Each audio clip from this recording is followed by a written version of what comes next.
requested video. I thought it was a pretty good idea, honestly.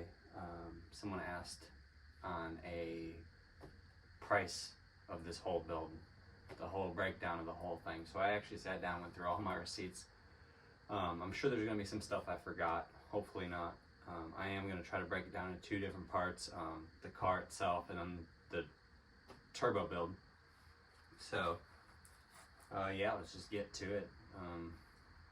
Alright, so as far as the car goes, you can see in my other videos, I paid $1,000 for the car.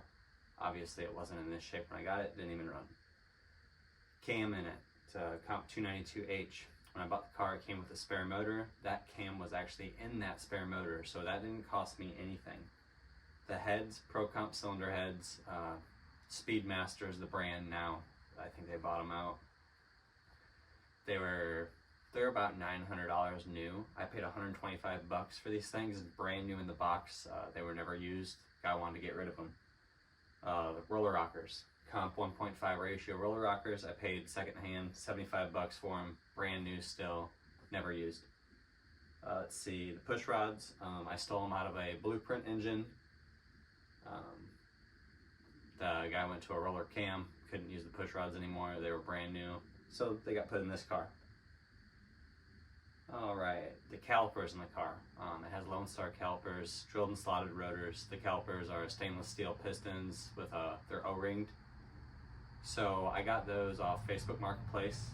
The guy gave me the receipt. It was $1,200 for calipers, rotors, brake pads, and new wheel bearings. I paid $250 for everything brand new.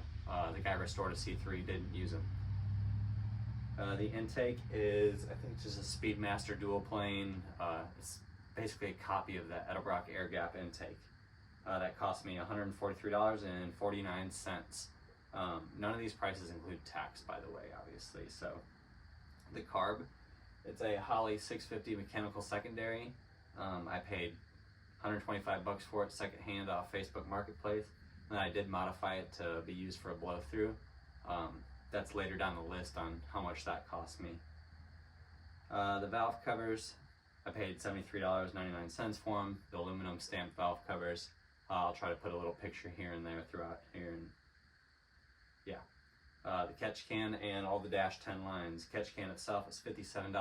The dash 10 lines were another $50. The throttle cable bracket, $27.99. I have an MSD 6AL in this car. I got it as a gift, brand new. One of my buddies gave it to me. So that didn't cost me anything. I think normally they're like a couple $100. I did buy the two-step module for it. That cost me $122.93. Let's see what else here before we go into the turbo. Radiator, aluminum 3-core radiator off Amazon, $133. Coolant overflow, I can show a picture of that right here. That was $126.40. I'm sorry, it was $26.40, not $126.40. The front wheels, they're Jegs SSRs. I paid $94 a piece times 2. Rear wheels, same thing, Jegs SSRs. I think those are 10 inches wide, $124.99 a piece, so times 2. Tires, $392 for all 4. They're just some cheap tires. I think they're Hancooks on the back and some Chinese ones on the front. The paint, $174 for the whole paint kit off of All Candy. The color is called Gold Rush Green. I painted the car myself, did all the bodywork myself. The Kirky seats, Kirky cover, harness, and brackets. That was $393.61 from Summit. So as far as the turbo, the headers cost me $269.99. The turbo was $213 off eBay. The exhaust flange for the back of the turbo, I built my own exhaust to exit the car. I'm a mechanic by trade, so as far as building the exhaust, it didn't cost me anything. The exhaust flange itself to adapt the exhaust to the turbo was $36.39 on Amazon. Blow-off valve was $35.69 off eBay, and I put an 8-pound spring in it, which was $12.95.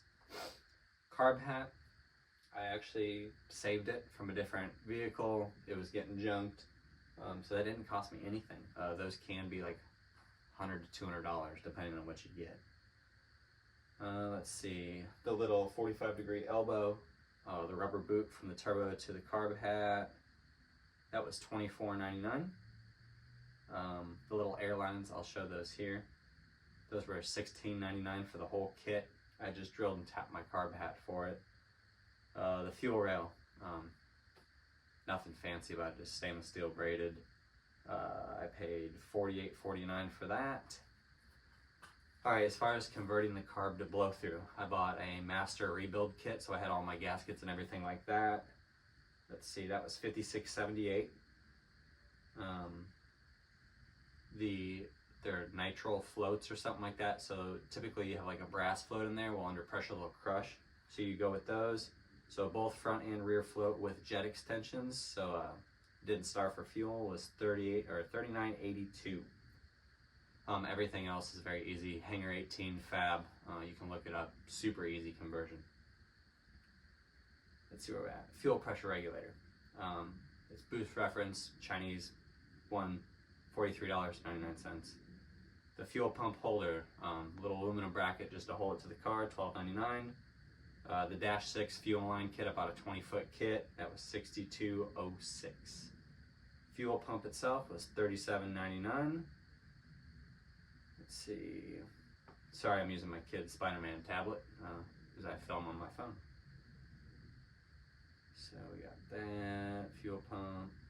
The turbo oil line. It did come with one, but it was insanely long, and I didn't like it, so I did replace that with a shorter one. That was $21.99. I'm just estimating all the AN fittings for the fuel pump and everything like that, $50. They're all just, I think they're called Evo Energy off Amazon. Just Chinese ones once again. Coolant overflow tank, I think I mentioned that already, $26.40. That's one I said was $100. It wasn't. Wastegate was $63.43. So total with the car, with the purchase price of the car, I have $4,664.77 into this car. Now, like I said, this price doesn't include tax on the parts, so probably easily a couple $100. And I'm sure I'm also missing a couple little things here and there, so I'd tack on a couple $100. So I'd say I $5,000, $5,200 or something into the whole entire car. As far as just the turbo stuff, $901.30. So when I say anybody could do this, I mean, it does sound a little pricey, but you don't have to buy it all at once. And I did buy more shit that I didn't need than kind of stuff I wanted. So it is very affordable. And once I get this new car, I'll break it down easier as I buy stuff and explain all that. So yeah, guys, I'm gonna go ahead and take some videos of the parts I talked about, insert it in the video here. And, hopefully this is a short, sweet, explains what went into the car. You don't need the nicest parts in the world to make something cool and have fun with it. I appreciate y'all watching. Have a good one. All right, so if you just sat through, I think what I'm going to do is just put this video at the end here. That way I don't have to like splice in all these edits. So obviously my valve covers, there is the fuel, or I'm sorry, the throttle cable bracket. It's been a long day. We got our catch cans down there, dash 10 lines. I did weld them in myself. That was in a separate video.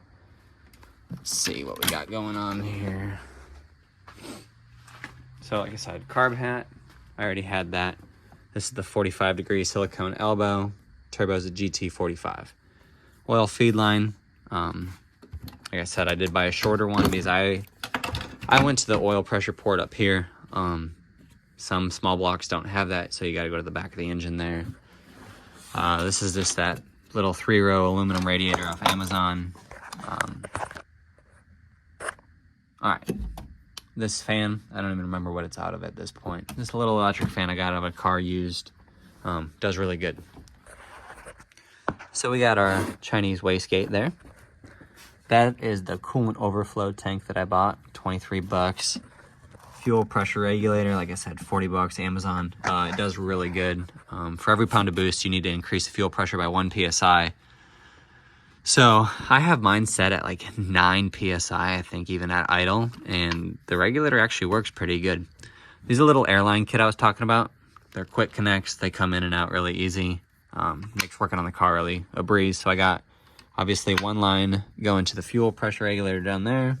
I have another line going to the wastegate.